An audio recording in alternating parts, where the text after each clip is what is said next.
జగన్మోహన్ రెడ్డి నేతృత్వంలోని వైఎస్ఆర్ కాంగ్రెస్ పార్టీ పేద మధ్యతరగతి వర్గాలందరికీ నాణ్యమైన వైద్య సేవలను ఇంటి వద్దకు అందుబాటులోకి తీసుకువచ్చారని అనకాపల్లి పార్లమెంటు సభ్యురాలు డాక్టర్ బి శెట్టి వెంకట సత్యావతి పేర్కొన్నారు. 82వ వార్డు కార్పొరేటర్ శ్రీమతి మందపాటి సునీత జానకి రామరాజు ఆధ్వర్యంలో 82వ వార్డు 4వ సచివాలయ ఊడిపేట పాఠశాల ప్రాంగణంలో జరిగిన జగనన్న ఆరోగ్య సురక్ష వైద్య శిబిరాన్ని బుధవారం ఆమె ప్రారంభించారు. ఈ సందర్భంగా ఆమె మాట్లాడుతూ శిబిరంలో అందరికీ వైద్య నిపుణులు ఉచితంగా పరీక్షలను చేసి మందులను అందజేస్తున్నారన్నారు. శిబిరాన్ని అందరూ సద్వినియోగం చేసుకోవాలని కోరారు.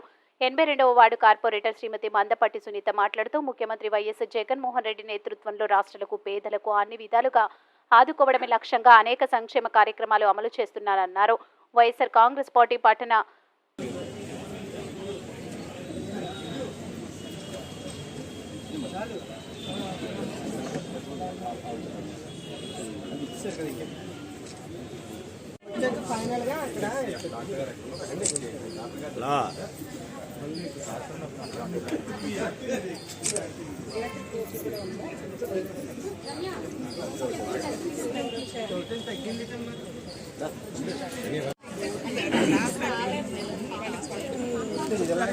మరి ఇదిగా ఉంది బాబు.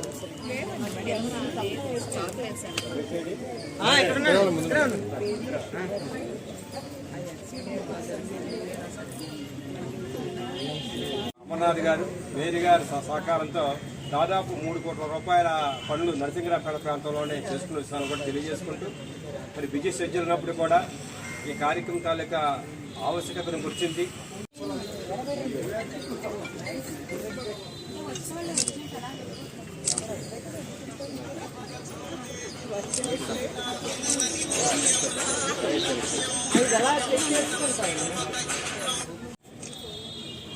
ఈరోజు అనకాపల్లి పట్టణంలో 82వ వార్డు పరిధిలో 4వ సచివాలయంలో నిర్వహిస్తున్నటువంటి 2వ విడత జగనన్న ఆరోగ్య సురక్ష కార్యక్రమానికి ముఖ్య అతిథిగా రావటం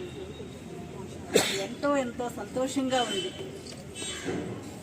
గతంలో ఎప్పుడు కూడా ఇటువంటి వాతావరణం చూడలేదు. ఇంచుమించు 27 సంవత్సరాల నుండి మేము ఇదే ప్రాంతంలో వైద్య వృత్తిలో కొనసాగుతునేటప్పుడు మరి ఒక ప్రాంతానికి ఒక వైద్య వ్యవస్థ కంప్లీట్గా కూడా తరలి వచ్చి ప్రజల ముంగిటికే వైద్యానికి విద్యకి కూడా కలుగా చేసుకొని ప్రతిష్టాత్మకంగా మార్పులు చేయడం జరుగుతుంది. ఉన్నతంగా ఆలోచించి ఎన్నో మార్పులు చేయడం జరుగుతుంది. 4వ సచివాలయ పరిధిలోని ఈరోజు ఆరోగ్య ఆశగా కార్యక్రమం 2వ విడతగా మన అతిథిగా విచ్చేసిన మన పార్లమెంట్ సభ్యురాలు సత్యతమ్మ గారికి, అలాగే జడ్సీ గారికి, మన డాక్టర్ గారైన విష్ణుమూర్తి గారికి, అలాగే టౌన్ ప్రెసిడెంట్ గారైన జానకి రామరాజు గారికి, అలాగే